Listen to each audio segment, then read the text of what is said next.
एक ओर जीवन भर की समृद्धि और ऐशो आराम और दूसरी ओर आदर्शों एवं नीतियों की रक्षा हो तो आप क्या चुनेंगे। अधिकतम लोग प्रथम विकल्प ही चुनेंगे, जो स्वाभाविक भी है।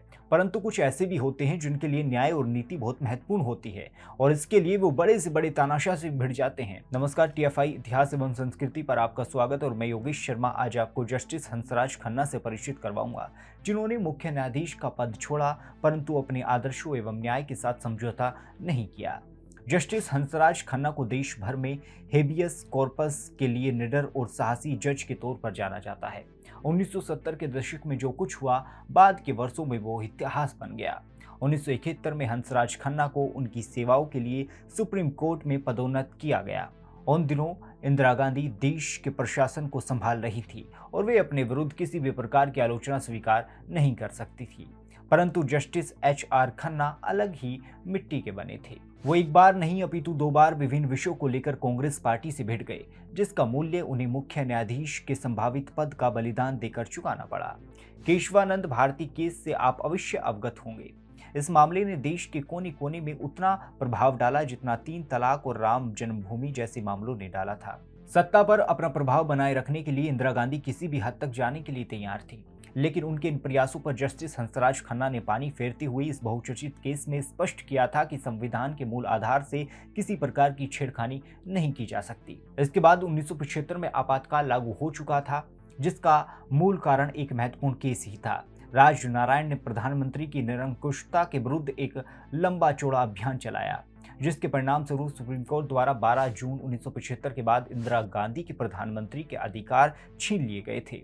वो केवल नाम की प्रधानमंत्री थी, क्योंकि ना वो संसद में वोट कर सकती थी और ना ही उन्हें लोकसभा में कुछ बोलने का अधिकार था। इसके बाद इंदिरा गांधी बौखला गई और उन्होंने 26 जून को देश में आपातकाल लगा दिया। इसके अंतर्गत अब वो देश में सर्वे सर्वा थी।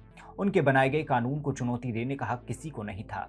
वो उस समय देश की तानाशाह बन गई थी। इसी समय उन्होंने एक कानून लागू कर दिया कि कोई भी ऐसा व्यक्ति कोर्ट में न्याय के लिए अपील नहीं कर सकता जिसके साथ बुरा बर्ताव हुआ हो या फिर जिसके परिवार के सदस्यों को बिना किसी कानूनी अधिकार के ही हिरासत में लिया गया हो।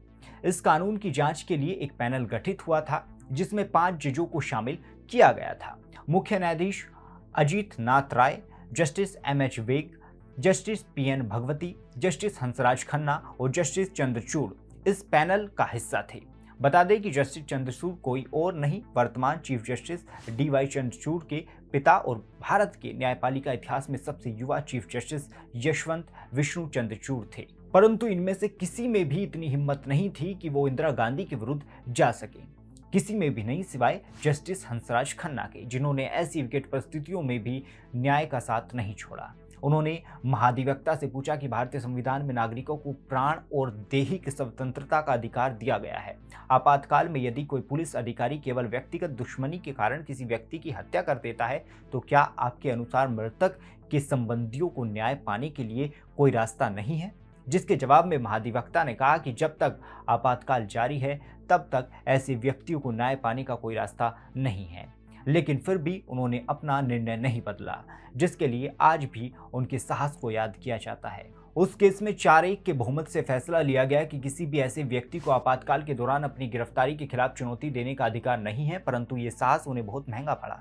केशवानंद भारती वाले मामले के कारण पहली ही उन्हें मुख्य न्यायाधीश के लिए दरकिनार कर अजीत नाथ रे को चीफ जस्टिस बनाया गया।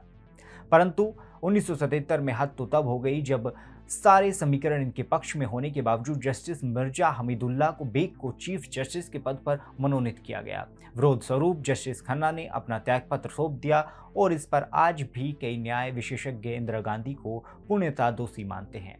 जस्टिस खन्ना को रिटायरमेंट के उपरांत चौधरी चरण सिंह की सरकार में विधि मंत्री भी बनाया गया, परंतु उन्हें राजनीति नहीं भाई और उन्होंने कुछ ही समय बाद इस्तीफा दे दिया। 2008 में इस विभूति का देहावसान हुआ और न्यायमूर्ति हंसराज खन्ना की मृत्यु के बाद ऑस्ट्रेलियन लॉ जर्नल ने शोक संदेश में लिखा कि न्यायमूर्ति एच.आर. खन्ना भारत के महान न्यायाधीश थे और सारे राष्ट्रमंडल देशों के न्यायाधीशों के लिए सत्यनिष्ठा का एक आदर्श थे। आपको हमारा वीडियो कैसा लगा, कमेंट सेक्शन में अवश्य साझा करें।